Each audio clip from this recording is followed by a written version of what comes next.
Shalom à tous et à toutes, Be'ezrat Hashem, on se retrouve aujourd'hui pour un petit Dvar Torah sur la paracha de Teruma. Alors dans cette paracha, Akadosh Baruch Hu va venir et va donner des directives très claires à Moshe Rabbeinu, comment construire le Mishkan, le tabernacle. Maintenant, il est écrit dans le verset qu'il faut donner une contribution. Vezot ha-teruma, asher tikechu meitam, za'av vachesef unechoshet. Voici qu'il faut donner une contribution, ce sera avec de l'or, ce sera aussi avec de l'argent, ce sera même avec du bronze. Maintenant, il faut savoir que dans ce verset, le Khatam Sofer nous explique qu'il y a de grands secrets. Regardez ce mot teruma. Si vous lui enlevez la lettre même, vous allez avoir en fait le mot Torah. Et on connaît très bien la phrase Vezot Torah. Voici donc la phrase qui est en rapport avec la Torah. Maintenant, c'est quoi ce même? Même, c'est la gematria de 40. 40 jours, Moshe Rabbeinu était dans le ciel. Donc en fait, ce verset, il nous parle de la Torah. Nous, on croyait que c'était une histoire de contribution d'argent. Pas du tout. Il y a aussi quelque chose qui est très profond de nous dire ici. Sachez que cette paracha-là aussi est avec la Torah. Après, on continue dans le verset. Regardez le mot Za'av, Chesef, Nechoshet. Regardez le mot Za'av. Qu'est-ce que vous avez à l'intérieur? Les 3 lettres, c'est pour nous dire d'abord ce qui se passe pendant la semaine. On va lire la Torah. Zain, c'est ce qui s'appelle le 7e jour, c'est le Shabbat, où on va lire donc la paracha. C'est déjà l'après-midi. Après, vous avez le He, c'est déjà le jeudi. Le jeudi, nous lisons aussi la paracha. Et vous avez aussi le Bet, que ça c'est le lundi, où aussi on va lire la paracha. Après, vous avez le mot Kesef. Kesef, ça veut dire quoi? Kesef, c'est Kaf, c'est Kippour. Samer, c'est Sukkot. Et Fei Sofit, c'est Pesach. C'est ça, c'est déjà les 3 grandes fêtes. Et même Nechoshet, on va pas toutes les faire, mais on va commencer au moins. Nun, ce sont les Nerot de Hanouka. Et Chet, c'est le Chodesh. Ainsi de suite. Cela veut dire que nous avons ici dans ce verset toutes les possibilités où il y a à l'intérieur en fait les fois où on va lire en fait la Torah. C'est extraordinaire. En d'autres mots, cette paracha qu'on peut penser que c'est juste une construction d'un Mishkan, on nous parle surtout en rémazim, en allusion de la Torah Akdosha. Maintenant, il y a ce qui s'appelle le Aaron Abrit. Ça veut dire quoi? L'arche sainte. Il faut construire une arche sainte où à l'intérieur on va mettre l'étape de la loi. Et ça, ce sera à l'intérieur aussi du Mishkan, du tabernacle. Maintenant, il nous dit le Kli Yakar, et bien d'autres, mais c'est le Kli Yakar, celui-ci est très connu. Il nous dit, regardez quelque chose d'extraordinaire. Sur ce fameux Aaron à Kodesh, il y a quelque chose de très spécial. Dans les dimensions, vous allez avoir Ve'asu Aaron Atzeshitim, Amataim Vachetzi Orko. Il faut que ce soit avec des mesures qui sont coupées, c'est de moitié. Amataim Vachetzi. Pourquoi? Pourquoi est-ce que c'est comme ça? Alors que dans le Shulchan, par exemple dans la table par la suite, ça ne va pas être avec Amataim Vachetzi. Ce n'est pas au milieu comme ça, c'est pas quelque chose au milieu. C'est pas de moitié. C'est pas 0,5, pas du tout. C'est pas 1,5. Chaque chose par la suite, c'est bien fait. C'est pas comme ce Aaron. Pourquoi est-ce que c'est comme ça? Alors il nous dit le Kli Yakar, il nous dit sachez que dans le Aaron, il y a quelque chose de spécial. Nous sommes obligés pour pouvoir avoir cette Torah, puisque c'est le Aaron, c'est cette fameuse arche sainte où il y a à l'intérieur la Torah. Donc pour pouvoir être un véritable Talmid Chacham, nous sommes obligés d'être à moitié. Ça veut dire quoi à moitié? D'avoir de l'humilité. Ça c'est très important. Celui qui a de l'humilité, alors il pourra être un grand Talmid Chacham. Regardez quelque chose de très intéressant par rapport à cela. Quand vous prenez les 5 livres de la Torah, vous commencez avec Bereshit. Regardez comment est-ce que chaque livre va se terminer. On commence avec Bereshit, on le termine ce livre. Et qu'est-ce qu'il est écrit à la fin? Le dernier mot du livre de Bereshit, c'est le mot qui est le suivant, c'est Mitzrayim. Mitzrayim, c'est l'Égypte. Et la dernière lettre en fait du mot Mitzrayim, c'est un Mem Sophit. Mem Sophit, c'est 40. Après, on passe au livre de Shemot. Et là-bas, le dernier mot que nous allons avoir, c'est Mas'ehem. Leur voyage. Et encore une fois, la dernière lettre, c'est un Mem. Encore une fois, 40. Donc en Gematria, nous avons déjà 40 du livre de Bereshit, 40 du livre de Shemot. On continue avec le livre de Vaïkra. Là-bas déjà, le dernier mot du livre de Vaïkra, c'est Yerecho. Donc ça se termine avec un Vav. Donc c'est 6, on est à 86.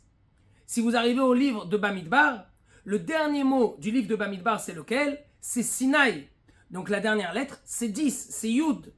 Donc on était à 86, 96 maintenant on est.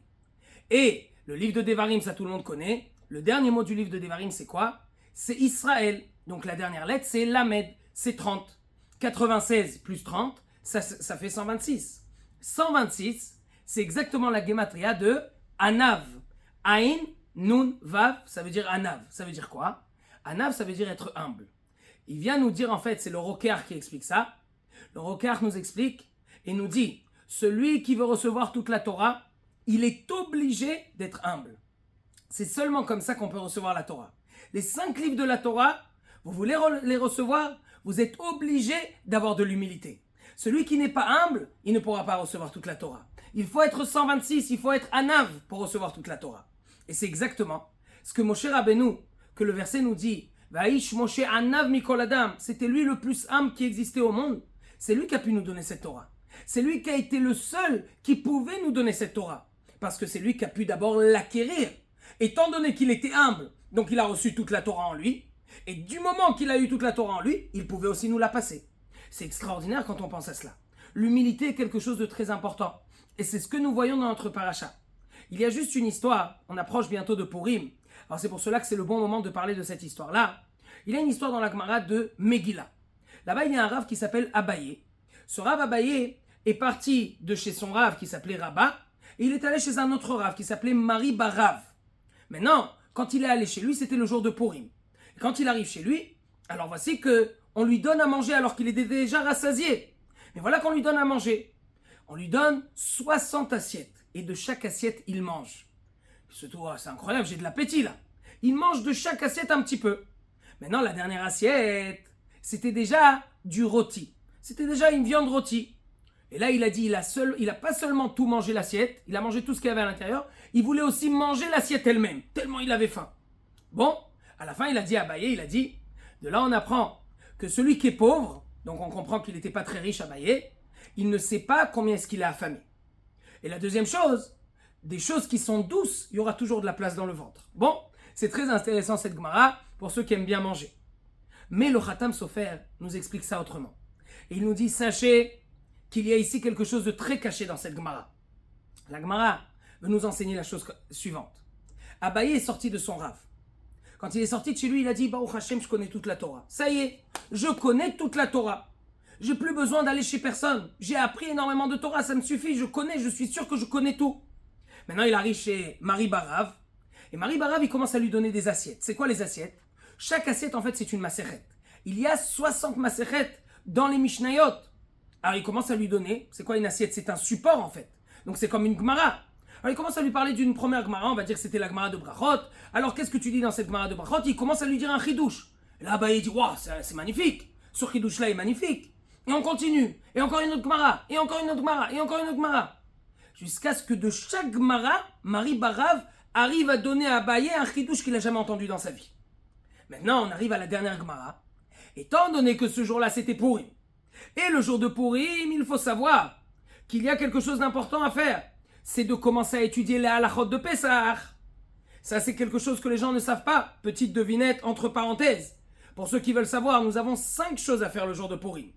Il y a de faire le Mishté, d'écouter la Megillah, de faire le Mishloach Manot, de faire Matanot Laevionim, mais il y a aussi d'étudier les lois de Pessah, puisque nous sommes un mois avant Pessah, donc il faut commencer à les étudier.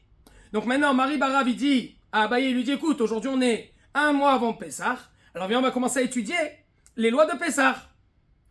Qu'est-ce qu'on va étudier? La viande rôtie. C'est quoi la viande rôtie? C'est le fameux korban, le sacrifice de Pessah, que c'était la viande rôtie, comme tout le monde le sait. Et donc là, il commence à discuter avec lui, Mari Barav. Et là, il dit, j'en peux plus, j'ai envie de tout savoir, dis-moi tout, je veux même manger l'assiette. Il dit, Mari Barav, non, c'est pas possible. Le jour de Purim, on étudie un petit peu la halachot de Pessah. On va pas commencer à étudier des heures. Si tu veux, on peut continuer à parler de Purim, mais on peut pas continuer à parler de Pessah. Et donc voilà qui nous dit Abaye à la fin. Il dit, sachez que j'ai compris de cela, que celui qui est pauvre, il croit que en fait, il a plus faim, il est rassasié, mais en fait, il a affamé. Il faut qu'on se dise ça dans notre tête. Et après, il a dit aussi, les choses douces, il y a toujours de la place dans le ventre. Il faut qu'on comprenne que la Torah est immense. La Gemara, elle dit dans Hérouvine, que même si vous prenez toute l'eau qu'il y a dans le monde et que vous transformez ça en encre, il n'y aura pas assez d'encre pour écrire toute la Torah.